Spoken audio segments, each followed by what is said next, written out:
Our Old Testament lesson today is going to be from 2 Samuel. And this is going to be the last chapter, chapter 23. Now these are the last words of David, the oracle of David, son of Jesse, the oracle of the man whom God exalted, the anointed of the God of Jacob, the favorite of the strong one of Israel. The Spirit of the Lord speaks through me. His word is upon my tongue. The God of Israel has spoken. The Rock of Israel has said to me, one who rules over people justly, ruling in the fear of God, is like the light of morning, like the sun rising on a cloudless morning, gleaming from the rain on a grassy land. Is not my house like this with God? For he has made with me an everlasting covenant, ordered in all things and secure. Will he not cause to prosper all my help and my desires? But the godless are all like thorns that are thrown away, for they cannot be picked up with the hand. To touch them, one uses an iron bar or the shaft of a spear, and they are entirely consumed in fire on the spot. It's the word of God for the people of God. Thanks be to God.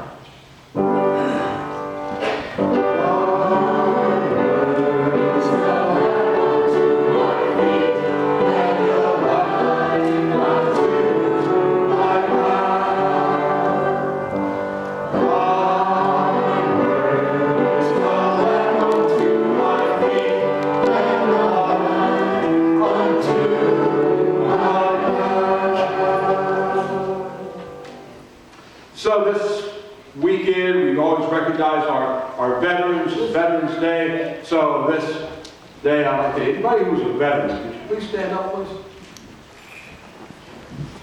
There we go.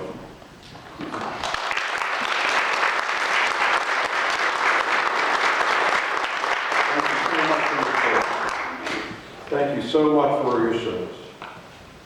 You know, here we are, this is 2019. Today we are losing an average of 350 World War II veterans daily. 350. Their numbers are down to about 300,000. Seems like a lot of folks at this age. Just several years ago, they were passing away 1,000 a day. Now it's 350 because of the numbers have decreased so much. Soon the voices of those who fought in the big one will be silent. And none of us want to forget those veterans who are still alive or those who fell in the fighting over 70 years ago. There is this memorial. That's a picture of the World War II memorial. Engraved somewhere on it is these words by Archibald MacLeish. The young dead soldiers do not speak.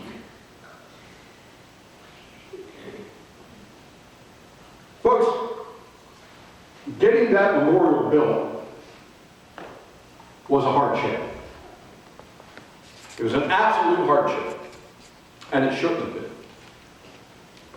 It wasn't until they made the movie Saving Private Ryan with Tom Hanks that anybody even started thinking about maybe we should honor our World War II veterans. And then it was a battle to get the memorial built. It's a battle to get any memorial built on the mall in Washington, D.C. You've got, it literally takes an act of Congress. It takes the signature of the President of the United States, that was Bill Clinton at the time. And then you have to have all your plans, you have to have all your permits, and you have to have all your money before you can put a shovel in the ground. So our World War II veterans fought to have a memorial built to honor their fallen comrades. And not only that, they had to ask for money. Now remember, I think you remember going into the Walmart, they'd have a jar at the Walmart, put some money in and donate, or Tom Hanks would come on TV asking you to donate to the World War II Memorial Fund back in early 2000. But you know who ended up paying for it, right? The World War II veterans. They're the ones who are taking out of the retirement funds, putting it in so that they could have this war memorial built. Folks, the way our veterans are treated just drives me, I'm on my soapbox now. It just drives me insane. How you can put on a football helmet and live in a mansion, but you put on the helmet of a soldier and you might end up homeless, living in a shelter in Uniontown.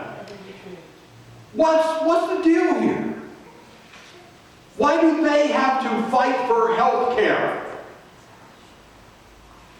They laid down their lives for their country. They've got to fight for their health care. They should walk into any hospital anywhere in the United States of America and say, I got a splinter in my toe and somebody take care of it for nothing. No matter what. We should honor our veterans because they gave so much for us to have what we have today.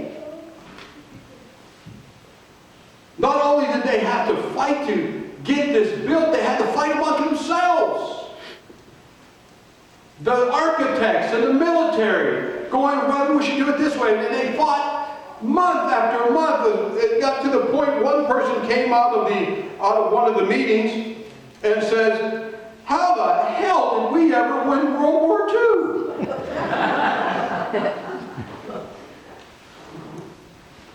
That's a good question. Now here they are, slipping away. Their voices growing silent. You know one thing we cannot do for World War II veterans? This memorial, this beautiful memorial, and if you ever get to Washington, D.C., go to the mall, go in the evening, go at night, with that fountain and the lights, and it's just beautiful. And each one of those pillars you see there with a wreath on them, each one of them is for a state that sent soldiers. You can go to Pennsylvania and stand there. Remember those who fought for our nation from Pennsylvania, but all over the country. One thing we can't do is put names. We can't do it like they did for the Vietnam Memorial. Because just the names of the missing, not those who died, just the missing, would take up a Vietnam memorial and a half. 80,000 missing men from World War II.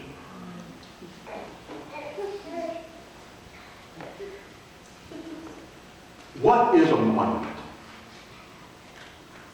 Maybe that's one of the things they argued about there when they came up with this. David had hoped to establish a legacy by being the person who built the temple for God. That was David's goal. I want to build a temple for God. But God had another plan. He said, David, I don't need you to build a temple. God turned the tables on David and he says, I want to build a temple for you. From you. He said, I'm going to make a flesh and blood house out of your dynasty. When your days are fulfilled and you lie down with your ancestors, promised the Lord, I will raise up your offspring after you, and I will establish his kingdom.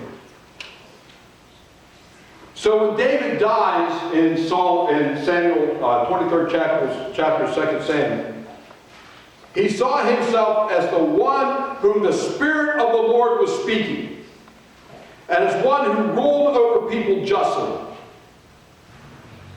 His house, his inheritance, would be an everlasting covenant between his family and the Lord. David was convinced that this covenant, this promise-based divine human connection, was the key in order for security for all things. That memorial for the World War II veterans was a great thing to do. It was an honorable thing to do. And folks, let's face it, most of us are not going to have some monument built for us somewhere. However, it's more important for us to live memorably here and now. That's monumental living. To live so that people will remember us here and now.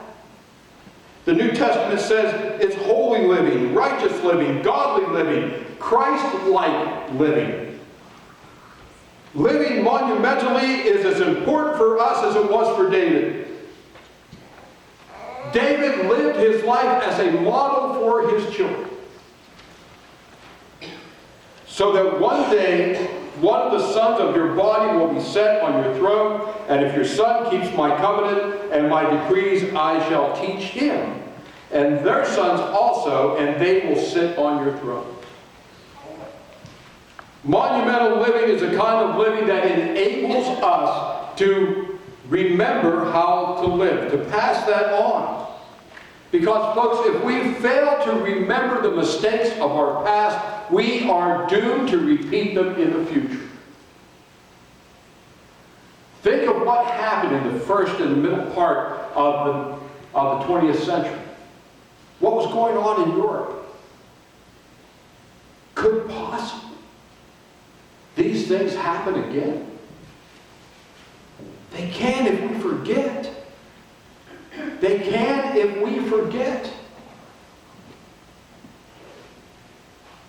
Our living should help others to remember how to live. But it's going to take, just as the World War II veteran had to put out some monetary currency, for us as Christians, we've got to put out some spiritual currency. We've got to invest in education, to mentor with people, to value our families over fortunes, to spend time with our kids, to build relationships rather than empires. Spend spiritual and emotional capital by coming and worshiping and studying the Word of God and making a commitment to our lives to be with God. If we don't, we're going to come to the end of life, old men, old women, having left anything of value for others to remember. We could end up being what Elie Wiesel described as lost in time. Wiesel wrote several books on the Holocaust. He was a Holocaust survivor himself. He wrote the book Night, and he also wrote the book The Town Beyond the Wall. It was the town that was on the other side of the wall of concentration camp. He said, I was not angry at the people of Sidon for having driven out their neighbors of yesterday, nor for having denied them. If I was angry at all, it was for having forgotten them.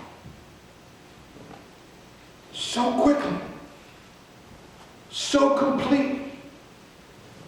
Jews have been driven not only out of town, but out of time as well. We should remember the young dead soldiers who no longer speak and who had died in our wars. They should not be driven out of time.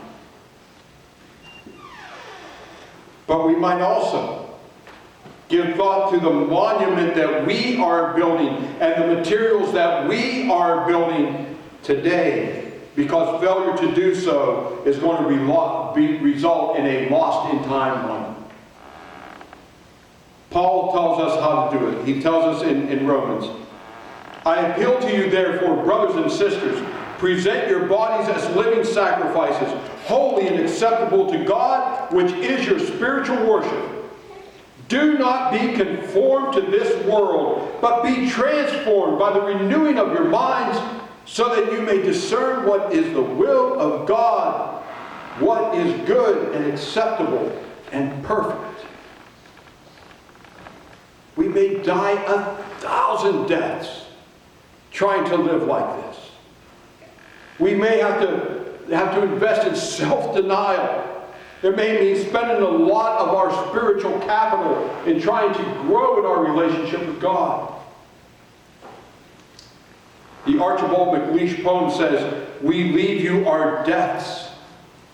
Give them their meaning." Let us say to God, we leave you our deaths. Lord, give them their meaning. That's monumental living, by trusting in God. Praise His name. And thank your veterans. Our